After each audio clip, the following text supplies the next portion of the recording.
నేను మీకు మాటిస్తున్నాను, నన్ను ఓటమిలు నాకు కొత్త కాదు. నాకు దెబ్బ తినే కొద్దీ నేను ఎదిగే వ్యక్తిని తప్ప తగ్గే వ్యక్తిని కాదు. నేను 2014లో తెలంగాణలో పార్టీ పెట్టి ఆవిర్భావం అప్పుడు ఒక మాట చెప్పాను. నేను 25 సంవత్సరాలు ఆలోచించి పార్టీ పెడుతున్నాను. ఎందుకంటే నాకు ఓటములు దెబ్బతింటాలు అన్నీ తెలిసి ఊహించి, నేను పోటీ చేసినా కానీ ఓడిపోతే నేను తట్టుకోగలనా అని చెప్పి కొన్ని సంవత్సరాలు ఆలోచించి పార్టీ పెట్టాను. తేలిగ్గా పెట్టలేదు పార్టీ, చాలా దెబ్బలు తినటానికి, ఒడిదుడుకులు తట్టుకొని నిలబడి మీకు అండగా ఉండడానికి నేను జనసేన పార్టీ పెట్టాను. దెబ్బ తింటాను నేను, కానీ పైకి లెగుస్తాను, బలంగా గెలుస్తాను. అలాగే ఒక్కొక్క రివ్యూ మీటింగ్స్లో ఈవీఎంలు ట్యాంపరింగ్ అని, డబ్బులు, అన్ని రకాల మాటలు వస్తూ ఉన్నాయి. నేను అవన్నీ జరిగినాయా జరగలేదా ఖచ్చితంగా అయితే ఒకటి చెప్పగలను.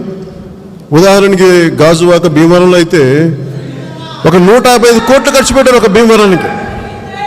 నాకు వచ్చిన ఇన్ఫర్మేషన్ అంటే పవన్ కళ్యాణ్ అనే వ్యక్తిని అసలు పాలిటిక్స్లో రానియకూడదు, అసెంబ్లీలో అడుగు పెట్టకూడదు. ఒకటే మాట చెప్తాను, రాహువు పట్టిన పట్టొక సెకండు అఖండమైన లోక బాంధవుడు లేకుండా పోతాడా. మూర్ఖుడు గడియారంలో ముళ్ళు కదలనీయకుంటే ధరాగమనం అంతటితో తలకిందైపోతుంది. కుటిలాత్మల కూటమికి ఒక త్రుటి కాలం జయమొస్తే విశ్వ సృష్టి పరిణామం విచ్ఛిన్నమవుతుందా. అంటే ఒక ఓటమి జనసేనను ఆపలేదు. అదే గుర్తుపెట్టుకోండి. బలం తీసుకోండి రోడ్ల మీదకి వెళ్ళి. నేను చెప్పాను మొన్న, నా శవాన్ని నలుగురు మోసే వరకు నేను జనసేనను ముందుకు తీసుకెళ్తాను. కసి కావాలి మనకి, దెబ్బతిన్నా. నేను ఒకటే చెప్తున్నాను మీకు, ఒక బలమైన నాకు ఈ రోజున ప్రభుత్వం వైసీపీకి ఇచ్చింది, ప్రజల ప్రభుత్వం, దాన్ని గౌరవిద్దాం. ఏ యుక్తులు పనినా ఏమి చేసినా ప్రజలు వాళ్ళకి అండగా నిలబడ్డారు, నేను దాన్ని గౌరవిస్తున్నాం. వాళ్ళు ఎలా చేస్తారో కూడా పరిపాలన చూద్దాం.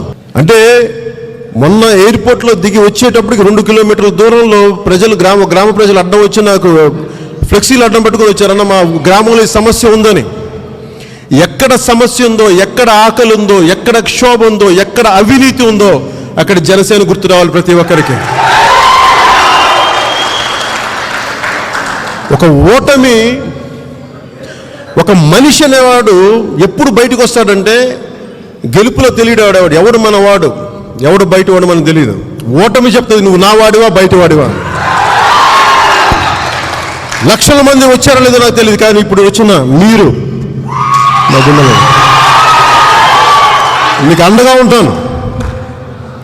నా జీవితం రాజకీయాలే, అది మర్చిపోకండి. నేను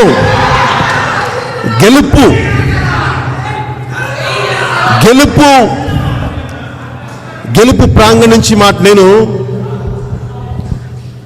అందరూ గెలిచిన తర్వాత చాలా మాట్లాడతారు, నేను ఓటమిలో నుంచి మాట్లాడుతున్నాను. మర్చిపోకండి, నేను ఓటమిని అంగీకరించే వ్యక్తిని కాదు, ఓటమి పైన దాన్ని జయించే వరకు నేను పోరాడే వ్యక్తిని, అది మర్చిపోకండి దయచేసి. ఇది అంటే నేను ఎందుకు ఈ విజయం జనసేన లేదంటే మన జన సైనికులు, వీర మహిళలు, జనసేన నాయకులది కాదు, కేవలం వారిదే కాదు, 5 కోట్ల మంది ప్రజల ఆకాంక్షదే. మార్పు కావాలి, పాలన మారాలి.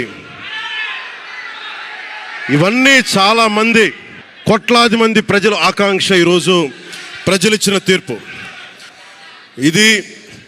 మనందరికీ చాలా జాగ్రత్తగా ఉండాల్సిన సమయం ఇది. కక్ష సాధింపుల సమయం కాదు ఇది. ఆంధ్రప్రదేశ్ భవిష్యత్తుకి పునాది, బలమైన పునాది వేసే సమయం అది.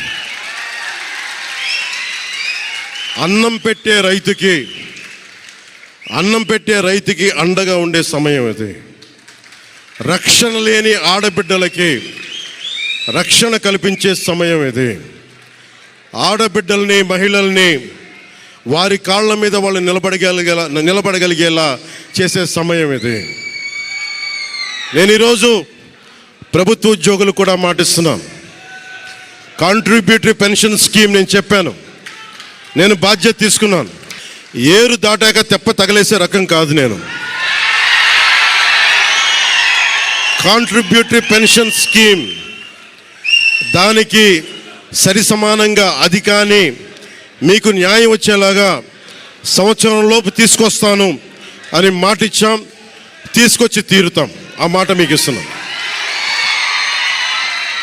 మెగా డిఎస్సి నోటిఫికేషన్ విడుదల చేయించే బాధ్యత మనం తీసుకుందాం.